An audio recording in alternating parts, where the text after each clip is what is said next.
Hi and welcome. In this lesson, I will show you how cold emailing has changed over the years. If you have not adapted to those changes, you may be missing out, so let me bring you up to speed. Woodpecker has been in business since 2015. Back when we started, access to deep personalization was very limited and expensive. To access such data back then, you either have to have a full team of programmers or sign up for larger corporations, very often locking you up for a yearly subscription. There were some early data democratizers who help you to access deep personalization. Phantom Buster was one of them, and they largely focused on LinkedIn data. Then Apify appeared, giving you access to, for example, company review data, product listing data from sites like Amazon, or many other data points. In early days, tools like this required a lot of technical expertise. Now they became way much more accessible, but still, to be very honest, you need some technical knowledge to be able to manage those. A few years later, tools like Clay started to be developed, and despite it was actually founded in 2017, the whole explosion and visibility of softwares as Clay didn't happen until, I think, 2024. Their tool became more accessible, and actually competitors like Persana AI showed up. So people started to dive deeper into that and using them on a large scale for cold emailing. Now, while using those tools, you can actually access data that formerly were reserved for enterprises. And you don't have to be locked in a yearly contract, you don't need a team of dedicated programmers, and you don't have to decide on just one data provider and on their limitations. Tools like Persana or Clay have made access to data a commodity. The cold email game, in terms of personalization, is now only limited by your imagination. So now, many cold emailers feel overwhelmed by the sheer of choices that they have. But you're lucky, if you follow the course, I'll take you up to speed. You will learn many practical use cases on how to utilize this highly specialized data. And in the end, you will create a campaign that looks like a campaign created with hours of manual research, yet it will be backed up with the AI and automation. Okay, but the data landscape is not the only thing that has changed over the years. Let's quickfire through some changes that I've seen happen since 2015. Before, you had to set up authentication for mailboxes manually, meaning SPF, DKIM, DMARC, sometimes for hundreds of mailboxes. Now, simply use Woodpecker Domains feature to buy your domains and mailboxes. You'll get everything set up just in a few minutes. Before, a well-verified prospect email could cost even up to $1. And you had to limit yourself to one provider and their limitations. Now, with Woodpecker Lead Finder, you can access millions of prospects for as low as 9 cents on the dollar. And we will pick up the best providers for your list use case automatically. Before, accessing any type of buying signals was expensive, or it required highly technical teams.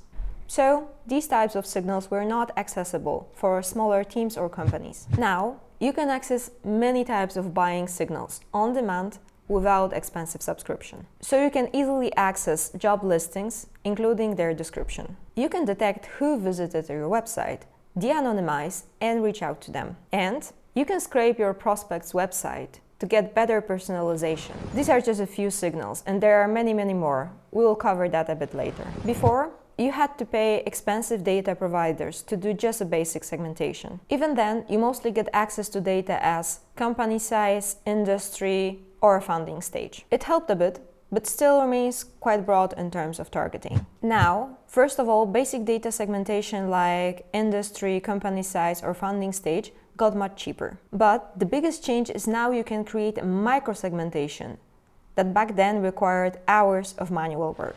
Ever wanted to target e-commerce that sell specific brand or type of product? Refer to someone's podcast in a way as if you listen to it. Combine your value proposition with your ICP philosophy and mission statement. Now, you can do it, and it can be fully automated just for cents on a dollar. Before, you could send 500 emails a day just from one mailbox. Even at such volumes, you could have okay open rates and quite good reply rates. Most markets were not oversaturated, and your emails actually landed in the main inbox. Also, spraying and praying was quite effective in terms of your strategy to get more leads. Now, you will struggle to send more than 50 emails a day per one mailbox. Spray and pray has become largely ineffective, especially for inexperienced senders. Only those who can run huge networks of mailboxes pull it off. but they started to struggle as well. But those that win today run campaigns that are micro-segmented and use buying signals. They also use AI smartly to personalize their emails.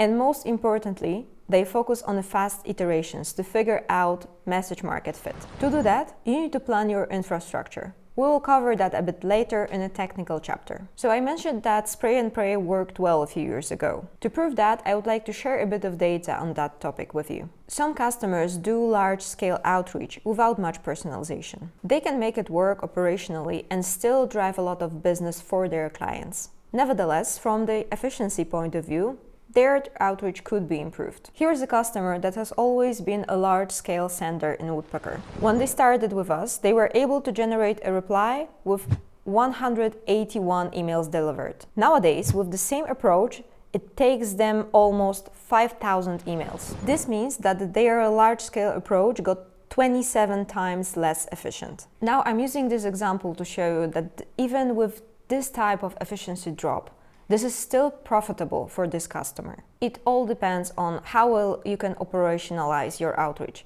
what type of margin you accept, and of course, on your deal size. So even today, this customer is making it work. And Woodpecker can actually handle the amount of data that is necessary for this type of volume of sending. Sometimes a bit of a large-scale outreach is useful. Imagine you want to test hypotheses with a large enough sample. Cold emailing is one of the fastest way to actually do so, and Woodpecker has all capabilities to support you with that. With that being said, if you want to do high volume outreach like this customer, or maybe focus on highly personalized smaller outreach batches, I'll cover both in the latest chapters. Keep in mind though that both require vastly different mindset and skill set. Now let's get into the next lesson where I'll compare cold email with other acquisition channel in terms of cost per lead. See you in the next lesson.